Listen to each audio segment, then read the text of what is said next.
আচ্ছা, আজকে আমাদের মধ্যে নান্টি ম্যাডাম আছে আর রূপা ম্যাডাম আছে আর সঙ্গীতা ম্যাডাম আছে।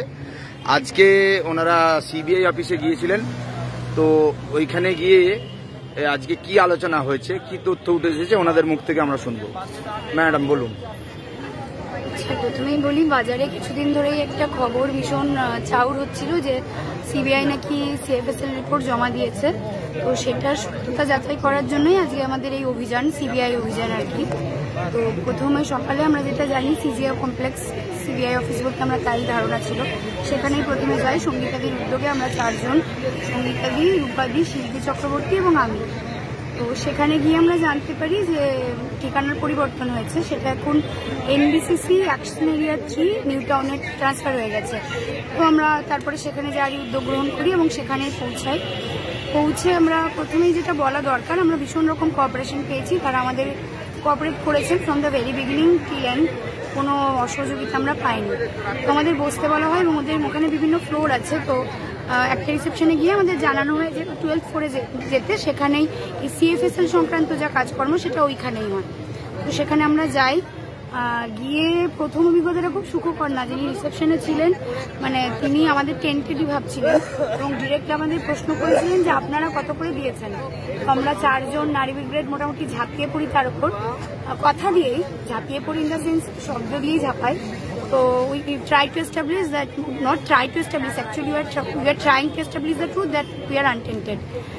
তো তারপরে আমরা 2 জনকে বলা হয়, ওরা ভেতরে যিনি ডিও আছেন, মানে ডিউটি অফিসার বলেন, তিনি আপনাদের সাথে কথা বলবেন, যে কোনো 2 জন আসতে পারেন।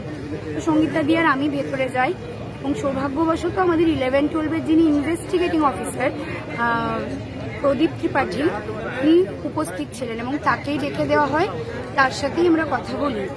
তো প্রথমে তিনি একটু রিলাক্টেন্টই ছিলেন, মানে তার এমপ্যাথি ছিল একটু যারা পায়নি বা ওয়েটিং তাদের প্রতি, এবং বলেন মানে ব্যাপারটা এরকম ছিল যে আপনারা তো 7 বছর চাকরি করেছেন, এবার ওদেরও মানে let them get the chance আর কি, পরীক্ষা দিন সবাই এরকম।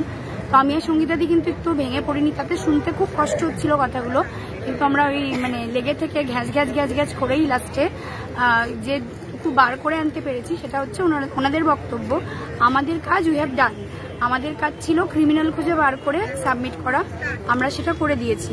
আমাদের ডিরেকশন দেওয়ার কাজ, আমরা কিন্তু জাজমেন্ট বা অর্ডার দিতে পারি না, সেটা সুপ্রিম কোর্টই, মানে যে কোনো কোর্টই পারবে।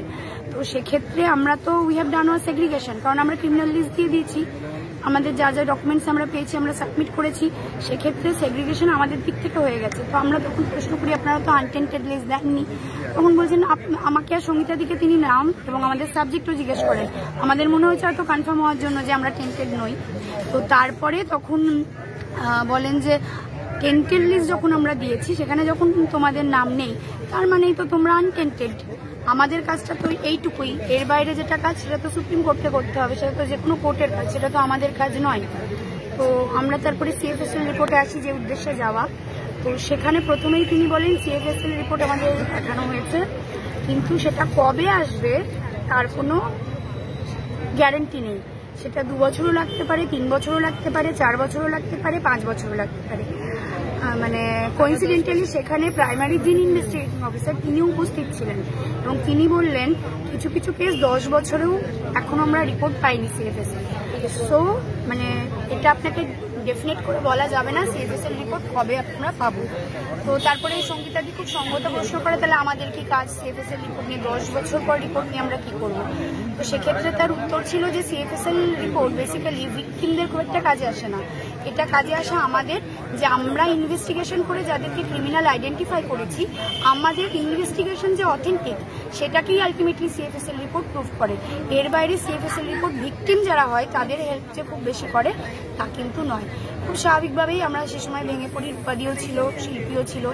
তো আমাদের সৌভাগ্যবশত সেখানে আমার আর রূপাদির হোমটাউন আসানসোল, একজনের সাথে পরিচয় হয়, একজন ম্যাডাম আসানসোলের। তো সেই সূত্রে আমরা একটু মানে জানার চেষ্টা করি যে আমরা কিভাবে এগোতে পারি, এরপর আমাদের তো নিতে হবে রিপোর্টটা, আমাদের জন্য তো এটা ক্রুশিয়াল। তো ওই ম্যাডাম সহযোগিতা কিছুটা করেন এবং উনি আমাদের নিয়ে গিয়ে বসান একটু কথা বলার জন্য। ওই প্রাইমারি যিনি আয়ো তার ঘরেই বসানো হয়, মানে দ্যাট পার্সন ওয়াজ এমপ্যাথেটিক। ওই যিনি আয়ো ছিলেন প্রাইমারি, তিনি সত্যিই এমপ্যাথেটিক ছিলেন এবং রূপাদি আর সঙ্গীতাদিকে খাটতে দেখে একটু সত্যি এমপ্যাথেটিক ছিলেন।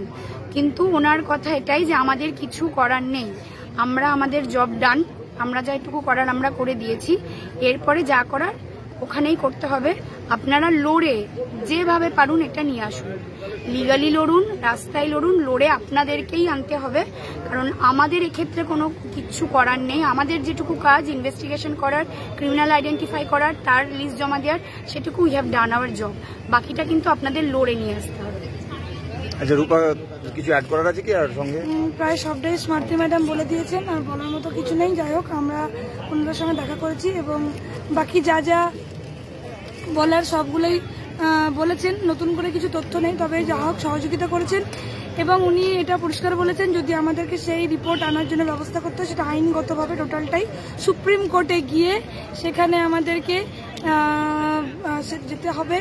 এবং ওখানেও একটা ব্যাপার আছে যে সেই সুপ্রিম কোর্টের অর্ডার, সেটা একটা বড় ব্যাপার এখানে। কিন্তু এর সঙ্গে আমরা সেই সিবিআইকে বলি যে আপনারা কি পার্টি হতে পারেন, তো ওনারা বলেছেন হ্যাঁ পার্টি আমরা হতে পারি, কিন্তু আমাদেরকে যে পার্টি যারা করবে তাদেরকে তোমাদেরকে চাপ দিয়ে পার্টি করাতে হবে। অতএব আমরা রাজ্য সরকার, পর্ষদ বা এসএসসি যারা এখন আপাতত রিভিউ ফাইল করেছেন তাদেরকে আমরা চাপ দিয়ে আমাদেরকে কিন্তু পার্টি করাতে হবে। এই কথাটা উনি কোড বা আনকোড আমাদেরকে বুঝিয়ে দিয়েছেন পরিষ্কারভাবে। তো সেটা যদি আমরা এখনো বুঝতে না পারি আর কিন্তু কিছু করার থাকবে না।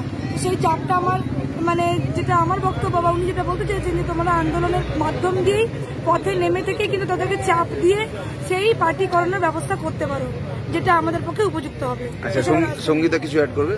সব ক্ষেপে ভিডিও পুরোটা স্মার্তি এবং রূপা বলেই দিয়েছে। আমি শুধু জাস্ট একটু কথা বলি। অনেকেই যারা বাড়িতে বসে থেকে এই আপডেটগুলো নিচ্ছেন, শুধু তাদের জন্য একটা বক্তব্য, এই 50 জন 100 জন কি 500 জন খুব বেশি হলে তারা হচ্ছে আপনার হয়ে লড়াইটা লড়ছে, আর 15,403 জন তারা দুটো উপায় ভেবে নিয়েছে যে যারা আমার হয়ে আন্দোলনটা করছে তারা যদি আন্দোলন থেকে জিতে আসে তাহলে সেখানেও আমি সুফল পাবো, আর আমি বাড়িতে বসে পড়ছি তাহলে আমি পরীক্ষা দিয়েও আমি সুফল পাবো। তার মানে তারা খুব বেশি যোগ্য, আমাদের থেকেও তারা হচ্ছে বেশি যোগ্য, এবং না তাদেরকে যোগ্যই বলবো, তারা খুব বেশি যোগ্য। কারণ আমরা হচ্ছে বোকা অযোগ্য বলেই আমরা ভাবছি যে এটা কোনোভাবেই সম্ভব নয়। কারণ আমরা যারা 7 বছর চাকরি করে এসেছি, যারা একজন আমাদের যিনি ইনভেস্টিগেশন করেছেন যে সিবিআই অফিসার, সেই স্যার বলছেন আপনারা আবার পরীক্ষা দিন, ফ্রেশ ভাবে আসবেন। তো ওনাকে আমি ডাইরেক্ট কোশ্চেন করেছিলাম, স্যার আপনি 7 বছর পরে আপনার ওই একই পোস্টের জন্য পরীক্ষা দিলে পাবেন তো? তখন উনি থতমত খেয়েছিলেন। তাহলে এই কোশ্চেনটা যে স্যার ম্যাডাম ঘরে বসে পড়ছেন, ভাবছেন যে ফ্রেশারদের সাথে কম্পিট করে নেবেন, আপনি শিওর তো আপনি যে ঘরে বসে পড়ছেন যেখানে সিএফএসএল ডেটা নেই, অথেন্টিক নিয়ে প্রশ্ন, তারপরেও উড়িয়ে দিল? তাহলে কোন পক্ষ সিএফএসএল ডেটা চাইলো না, সিজিআই ও সিএফএসএল ডেটার জন্য উল্লেখ করলো না। তাহলে আপনারা বুঝতে পারছেন যে এটা কোন লেভেলের এই জাজমেন্ট হয়েছে, কোন জায়গায় এই জাজমেন্ট হয়েছে। ভার্ডিক্টটা আপনারা যদি পড়েন তাহলে ছত্রে ছত্রে সেই জায়গাগুলো স্পষ্ট হবে। আর আপনাদের কাছে আর কিছু বলা নেই। বহুবার সবাই অনুরোধ করেছে আন্দোলন দুর্বল হয়ে যাচ্ছে, আসুন, আপনাদের আর বলার কিছু নেই। বাড়িতে বসে শুধু বললে হবে না, আমরা এখান থেকে আমাদের পক্ষে যা যা করার ছিল, যেখানে যেখানে যাওয়ার, সেটা রাজ্য সরকারের হোক বা এই ধরনের প্রতিষ্ঠানগুলোতে হোক, আমরা সব রকম চেষ্টাই করছি। যখন বলি বাজারে যখন খবর এলো সিএফএসএল ডেটা এসেছে সিবিআই তদন্তের সাথে মিল, তো সবাই প্রশ্ন করতে হলো সিএফএসএল ডেটা লাগবে, কোথা থেকে লাগবে? আমরাও লয়ারকে ফোন করলাম, সেখানে লয়ার বলল কি যে ঠিক আছে তোমরা এক কাজ করো, কোর্টে গিয়ে সমস্ত অর্ডার তোলার চেষ্টা করো। সেটা সম্ভব নয়, কত অর্ডার আছে। তারপরে হচ্ছে যে বললো যে তাহলে এক সিবিআই দপ্তরে যাও, আমরা সিবিআই দপ্তরে গেলাম।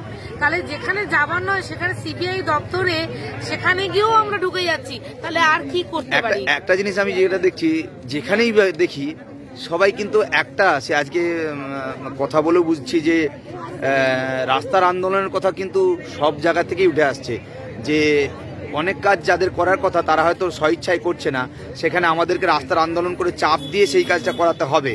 এখানেও কিন্তু সেটা আমি আলোচনায় উঠে আসছে, আমি যেটা আলোচনা করছিলাম যখন তখন শুনতে পেলাম। প্রত্যেকটা ব্যাপারই দেখা যাচ্ছে যে এত গাফিলতি হয়েছে সরকার পক্ষের তরফ থেকে, যে পরিমাণ দুর্নীতি হয়েছে, মনে হচ্ছে সবাই যেন ওয়াশিং মেশিনে ঢুকে যেতে চাইছে, আর সেই ওয়াশিং মেশিনে ময়লার মতো আমাদেরকে ছেড়ে পেতে ফেলতে চাইছে।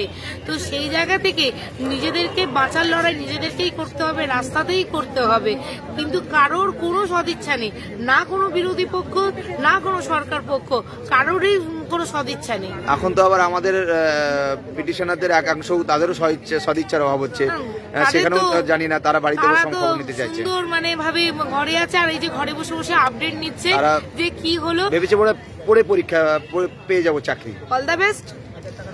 ঠিক আছে, থ্যাংক ইউ।